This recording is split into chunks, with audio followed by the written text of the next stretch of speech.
안녕하세요. 부동산을 보는 눈 리얼아이 박감사입니다. 얼마 전에 광주에서 아파트 붕괴 사고가 있었죠. 광주 하정동의 아파트 신축 공사 현장에서 외벽이 무너지는 사고가 발생을 했습니다. 상황을 파악하느라 좀 시간이 걸렸는데 원인으로 밝혀진 게 지지대를 제거한 채 수십 톤의 역보를 설치한 탓이라고 지금 분석되고 있어요. 아파트 요즘 꽤 높게 짓고 있는데 공사 시간을 줄이기 위해서 콘크리트가 다 굳어서 마르기도 전에 계속 건물을 올리고 또 위에 엄청난 무게의 거푸집을 무단으로 설치를 하고 또 이걸 받쳐주는 지지대를 제거한 이러한 게 원인이 돼서 건물이 무너지는 초유의 사태가 벌어졌습니다. 무단으로 역보를 설치했다고 하는데 보는 천장을 받쳐주기 위한 구조물이죠. 무거운 슬라브를 받치는 역할을 하는 게 본데 역보는 이걸 거꾸로 만든 형태입니다. 7개 정도 설치를 했다는데 그 무게만 40톤 가까이 될 거로 추정을 하고 있죠. 또 보통 건물을 올릴 때 상부 콘크리트가 굳을 때까지 받쳐주는 용도로 동발이라는 걸 설치를 하는데 이거 나중에 철거하는 데 드는 시간을 줄이기 위해서 콘크리트가 마르기도 전에 이 지주대를 제거를 했습니다. 그래서 이 무게를 견디지 못하고 건물이 무너지는 상황이 됐어요. 원래 견딜 수 있는 무게만 올려놓으면 무너지는 일이 없었겠죠. 근데 추가로 무게를 더 얹었고 이게 견뎌낼 수 있을 정도로 굳는 시간이 필요했는데 그 시간도 못 기다려주고 그것도 모자라서 받쳐주고 있던 지주대마저 제거를 한 게 원인이 됐어요. 지금 아파트 가격도 이 상황과 똑같다고 볼 수 있습니다. 빚을 감당할 수준 이상으로 냈는데 여기에 지금 안 사면 안 된다고 미래 수요까지 자극을 하면서 영끌이라는 역보를 설치한 것과 같습니다. 이렇게 올라간 가격이에요.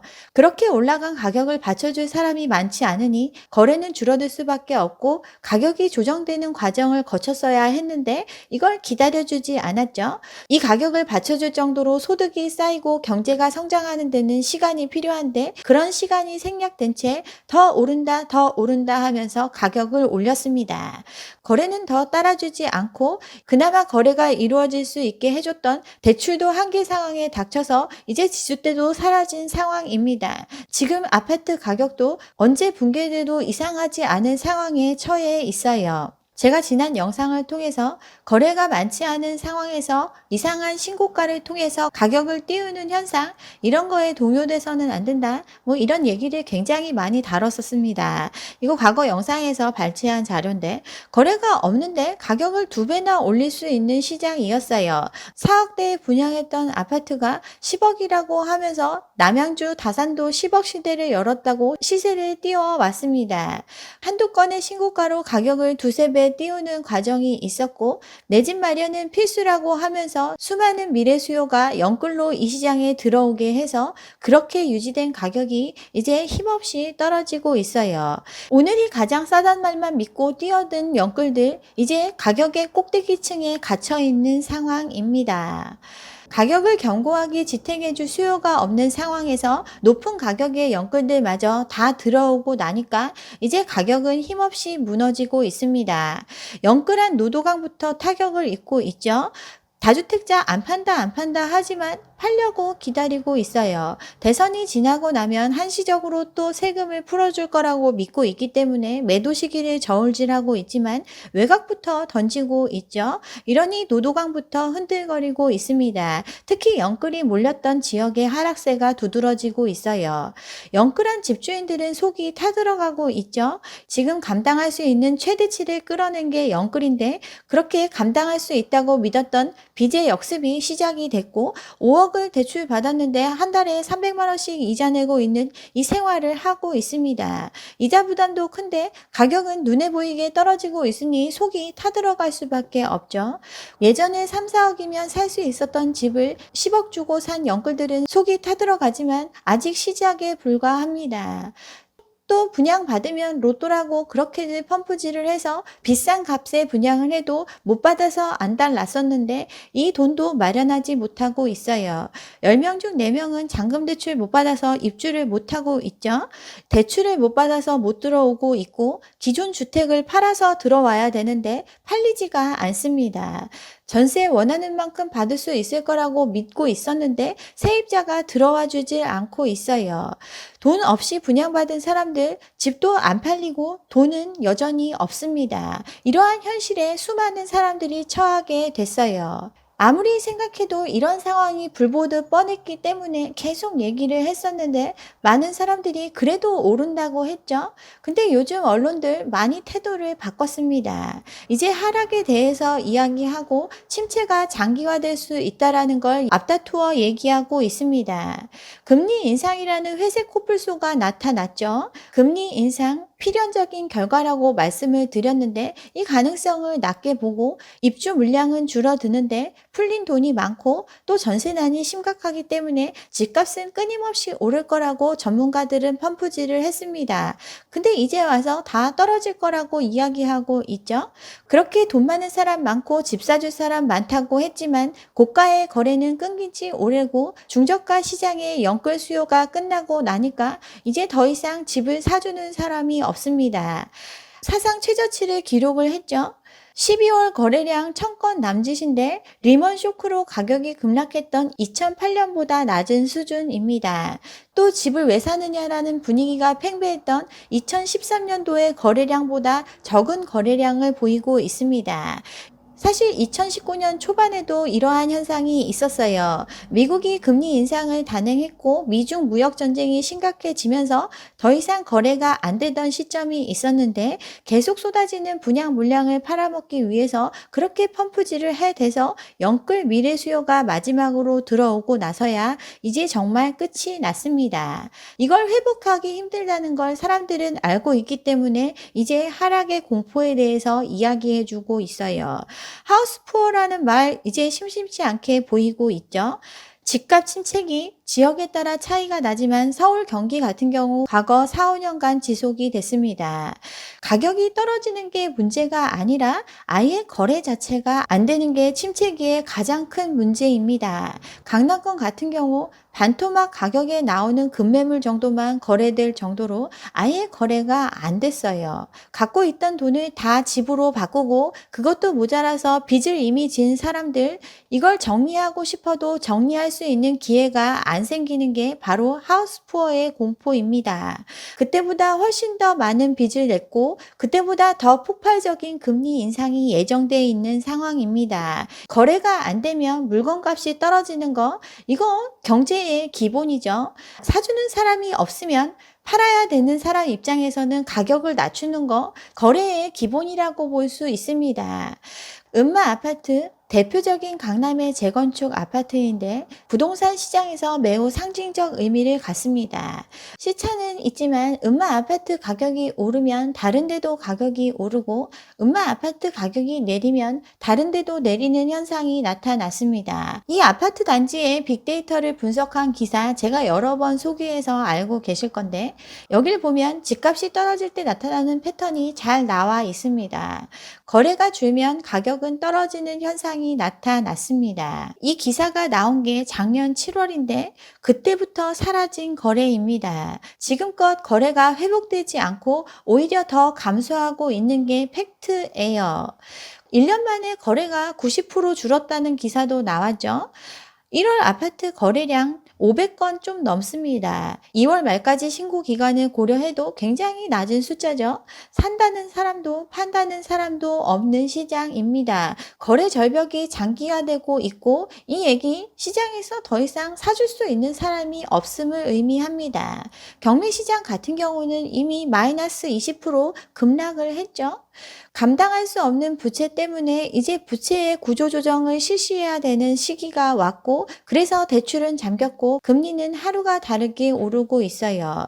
이런 상황이 계속되면 집값은 당연히 떨어질 건데 거래를 늘리기 위한 한시적인 조치, 지금 그들이 그렇게 바라는 세금 완화 조치 뭐 이런 거 하게 되면 집값 하락이 본격화되는 모습이 나타납니다.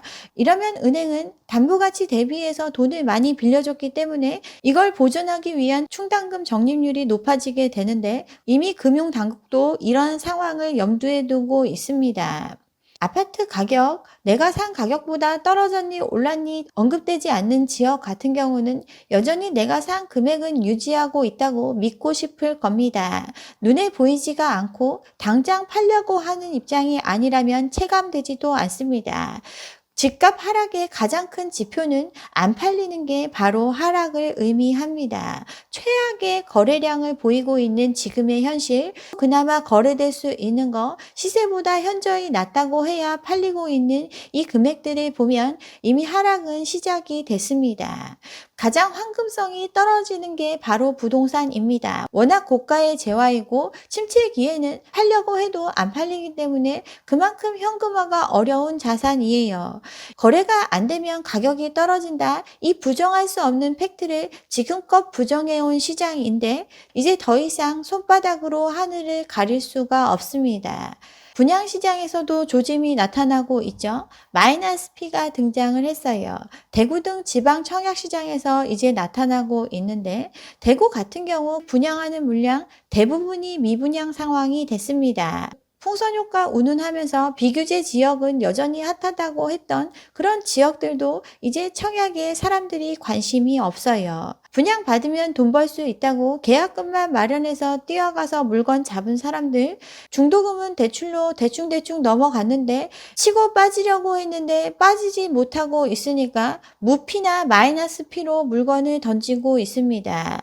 1년 전 시세보다 몇천이 빠진 금액을 부르고 있지만 팔리지가 않아요. 대구는 분양 무덤이 됐고 1순위 청약률 5%에서 10%밖에 안 되죠. 이나마도 계약으로 이어지지 못하고 있습니다. 브랜드 대단지 아파트, 역 가깝고 새 아파트 이런 거 분양해도 안 팔리고 있어요. 그동안 기축이 몇 배 올랐다고 하니까 그 가격 대비 현저하게 싸게 분양한다고 했는데도 이걸 사줄 사람이 없는 게 현실입니다. 대구를 예로 들었지만 이제 전 지역에서 하락세는 시작이 됐어요. 국회 이전한다고 그렇게 띄우던 세종, 여기 그래프 꺾인 거 보이시죠? 10억이 넘는다고 했는데 그 시세에서 3억은 낮춰야 팔 수 있었습니다. 다른 데도 마찬가지죠. 거래는 안 되고 현격하게 금액을 내리지 않으면 거래는 불가능한 상황이 왔어요. 동탄도 마찬가지입니다. 삼성전자 이전한다고 그런 호재가 있는 지역 계속 올라야 되는 것처럼 얘기들을 했는데 가격은 힘없이 꺾이고 있습니다. 의왕, 평촌, GTX 호재, 온갖 호재를 얘기하면서 띄워댔고 주변에서 많은 아파트를 분양을 했는데 얼마 가지 못해 가격은 꺾이는 모습을 보이고 있습니다. 지방만 그럴 것이다. 서울은 절대 안 떨어진다. 이렇게들 또 얘기하는데 서울 곳곳에서도 하락이 나타나고 있어요. 노도강 지역도 많이 떨어지고 있죠. 창동 주공 여기 12억 가까이 간다고 했었는데 최근 거래 6억에 이루어졌습니다. 사람들이 선호하는 목동도 마찬가지죠. 서울시장 바뀌고 재건축 풀어준다 그렇게 하는데 여기도 16억 찍었던 게 10억으로 가격이 내려와 있습니다. 제가 랜덤하게 지역을 보여드리고 있는데 대부분 거래가 이루어지면 떨어져야 거래가 가능합니다. 서대문구 영천동 여기도 12억 찍었었는데 7억 밑으로 떨어져야 거래를 할 수 있었어요. 용산구 도원동 여기 15억 하던 게 7억으로 떨어져서 거래가 찍혔어요. 강남은 끄떡없다 이런 얘기들 하면서 정말 강남의 분양가 높이는데 엄청나게 혈안이 됐었는데 강남도 예외가 아닙니다. DH자의 개포가 평당 1억 시대를 열었다고 30억이 넘는다고 주변의 분양가를 높이는 사례로 톡톡히 쓰였던 단지인데 마지막 거래 20억에 찍혀 있죠. 이나마도 분양가 대비해서 아직도 현저히 높은 금액입니다. 정상화로 가려면 아직도 멀었지만 그렇게 떠들던 평당 1억이 쉬운 일이 아니라는 것은 극명하게 보여주고 있습니다. 서초동 레미안 리더스원 여기도 새로 지은 아파트죠. 여기 강남역 바로 뒤에 있는데 여기도 30억 호가하고 막 그랬었는데 마지막 거래 26억에 찍히고 거래가 안 되고 있습니다. 제가 영상 초반에 지주대 얘기를 했는데 아파트 가격의 지주대라고 할 수 있는 거 바로 거래입니다. 거래량이 받쳐주면서 그 가격을 꿋꿋하게 지지해 줄 수 있어야 되는데 이러한 거래가 사라져 버린 게 현실입니다. 거래가 없으면 콘크리트가 굳을 때까지 기다려주는 것처럼 시간이 필요한 법인데 계속 오른다 오른다 하면서 수상한 신고가 몇 개로 또 그 위에 옥상옥을 지은 가격입니다. 오르는 집값에 불안한 사람들한테 더 높은 가격에 올라가도 안전하다고 그렇게 떠들어 주던 그 지주대가 사라진 거죠. 하락이 이루어져도 무너지기 전까지는 못 느끼죠. 그치만 가격이 떨어지는 거 몇백만 원 떨어지는 게 아니라 수억씩 낮춰야 거래가 가능합니다. 이렇게 쭉쭉 떨어지고 있으니 그 부실한 가격의 초고층에 그 꼭대기층에 갇힌 영끌들은 불안할 수밖에 없습니다. 분양가 상한제 하면 공급이 부족해진다고 사람들을 자극하면서 끌어올렸던 시장, 그 반짝 거래량 후에 언론마저도 상투를 걱정을 했습니다. 청포자 30대의 눈물 영끌했는데 집값 상투 잡았나 하면서 20년에도 상투라고 언론 스스로가 이야기를 했어요. 근데 코로나 사태 터지고 다시 부채질한 결과 그때보다 더 올라간 금액에 상투 잡은 게 현실입니다. 아직 본격적인 하락이 시작도 안 됐는데 억 단위로 실거래가가 내리고 있죠. 고점 대비해서 수억 원 내린 거래가 나오고 있습니다. 실거주 한 채는 꼭 필요하다고 해서 작년에 있는 돈 없는 돈 다 긁어서 집 산 마지막 수요들이 이제 피눈물을 흘리고 있어요. 실거주 한 채 집 필요합니다. 인정하는데 자기 일생의 가장 큰 소비이기 때문에 시기가 중요한 건데 상투라고 얘기했던 금액보다 훨씬 더 높은 금액에 영끌해서 집을 마련한 사람들 너무나 안타까운 현실입니다. 정부 말 들을 걸 집값 하락 본격화에 영끌족이 비명을 지르고 있다고 하면서 지금 집값 떨어지고 있는 거 패닉바잉을 부추긴 언론들 발 빼고 있습니다. 집값 하락세가 본격화될 조짐이 보이고 있는데 금리는 올라가고 있죠. 1년도 안 돼서 몇 프로씩 오르는 이자 부담에 영끌족이 비명을 지르고 있습니다. 이렇게 많은 금융노예가 탄생하게 되도록 옆에서 부추긴 언론들 마치 불구경하듯 이런 얘기를 쏟아내고 있습니다. 30년 상환 말이 30년이지 직장생활 길게 해야 20, 30년인데 그 내내 갚아야 하는 빚을 많은 사람이 지도록 만들었어요. 주담대 3억 받으면 원리금 매월 164만 원, 중소기업 근로자 월급의 70% 가까이를 빚 갚는 데 써야 되는 이게 바로 우리 가게가 처한 현실입니다. 정말 안타까운 현실인데 더 가슴 아픈 건 이게 겨우 시작에 불과하다는 겁니다. 우리 소득이나 우리 경제 상황에 맞지 않게 너무나 급하게 쌓아 올린 가격 하락에서 오는 그 충격과 고통이 앞으로 남아 있습니다. 네, 여기까지 오늘 준비한 내용이고요. 오늘 제 영상이 좋았다면 좋아요와 구독 잊지 마시고 다음 영상도 함께 해주시기 바랍니다. 감사합니다.